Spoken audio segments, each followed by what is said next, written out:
Good morning, students. I, Akanksha Mishra, your TGT science teacher, is again back with the same chapter for the class 6th that we are discussing. In the last session was the sorting materials into the groups. Students, as I already told you that sorting materials into groups means collecting the different objects and categorizing them into a single group, into a single object, or you can say the collecting different types of objects and keeping them in a single group. That is called sorting of different materials into a groups. Okay, students, as in your class you must have seen that your teachers used to say that girls will sit here, boys will sit here. Okay, that doesn't make any sense, but this is only just a small example of sorting materials into groups. Not girl students are not the materials students, but like girls are kept in a different group and boys are kept in a different group. Okay, same type of other examples are also like that. Plants are categorized different grasses, trees and small plants are to be categorized under plants, and several different types of animals like rabbit, cow, lion, tiger and other small insects are all considered under a single group of, that is animals. In our last, coming to our topic students, in our last class we discussed about the properties of these materials. How can we categorize them on the different basis? What are those bases that we can categorize them into a different groups? So students, in our last class we discussed about different properties of those materials, that on their basis we can categorize them and we can separate them in different groups. Okay, so those properties were like appearance, is it shiny or is it lustrous or not. Okay, second properties that we discussed was hardness, how hard a substance is. In that we have taken some of the examples like chalk and the iron rod, so you can see different hardness of these two objects. Okay, and categorize them into two different groups. Okay, we also discussed in our third properties was about the is how soluble a substance is or how insoluble a substance is. So students, coming to the today's topic is further more points in the same topic, that is properties of materials.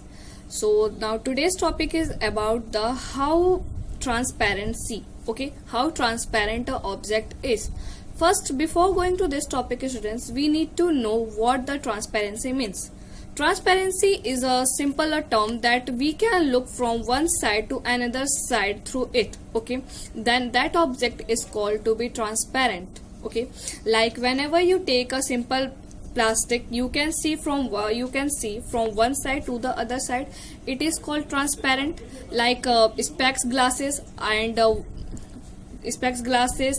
the plastics, these are some of the examples of the transparent objects that we can see from one side to the other side. Okay, like just take a simple plastic bag, or just take a simple paper, that is transparent paper, or a butter paper you can also take. Okay, and you can also take a glass. Okay, glass jar or a glass, you can see from one side to the other side. This seeing of from one side to the other side, this term is called as transparent, and the objects that are useful to show that from one side image to the other side image is called transparent objects. Okay, so as you have maybe you have seen some of the shopkeepers keeping their biscuits and their chips in a simple glass jar. Okay, why they do so? Because from that glass jar, when the items or the something to be kept in it, they can be viewed from the other side. Okay, like this is a glass jar and I have kept a biscuits here. Okay, and you can see it from here if the object is to be transparent. Okay, this is the reason, because from transparent objects are useful to show from one side to the other side. That's why they are called as transparent objects. Same, just opposite of this is opaque objects. What does opaque objects students means? Opposite, as I said, opposite means the objects which are not visible to us from one side, from the other side. Okay, Like just take a paper and put some oil drops on it. Okay, when you will put some oil drops on it and you try to see it from one side to the other side, you can see the image of other side when you will put this paper of oil patches in the light. But when you will try to see it from the normal eyes, you cannot see that. Okay, you cannot see that easily. So the objects which are not able to have. So students, the objects through which we cannot see from one side to the other side, those objects are to be called as the opaque objects. Okay, now as I have already given you example of oil patches on paper sheet, and when that sheet is to be seen from the sunlight, we can see from one side to the other side.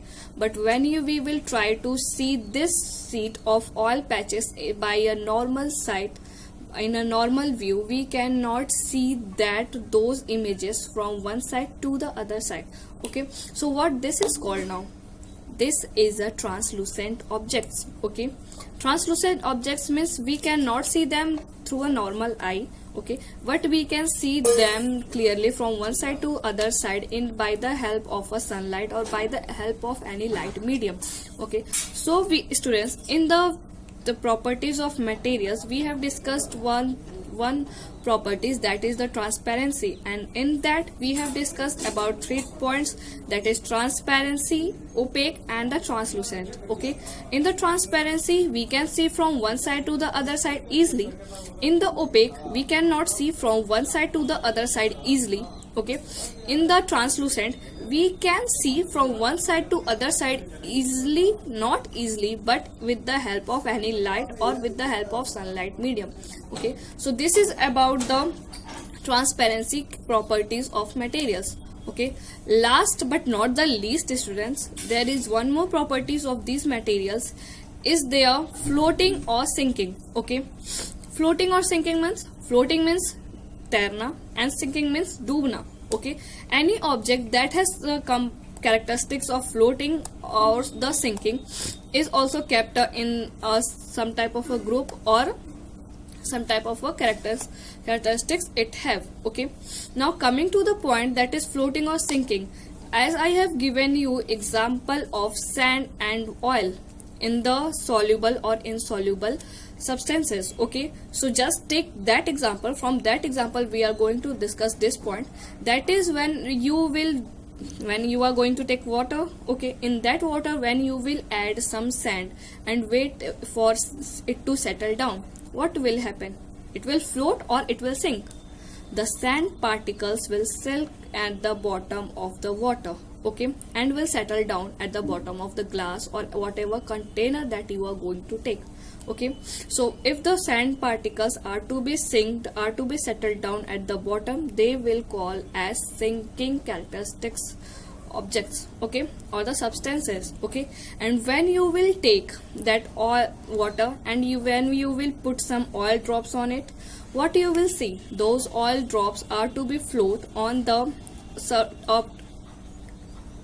top surface of that. Okay, so what it will show? That the sand particles are to be sinked in the water and the oil droplets are to be float on the top of the water. Okay, so these two of the examples, like floating and the sinking and the transparency, are two more properties of the characteristics of materials into the groups, characterizing materials into the groups. Students, this is all about this chapter. This chapter was not so hard, so easy. Just go through it and ask me if you have any doubt. Okay students, thank you.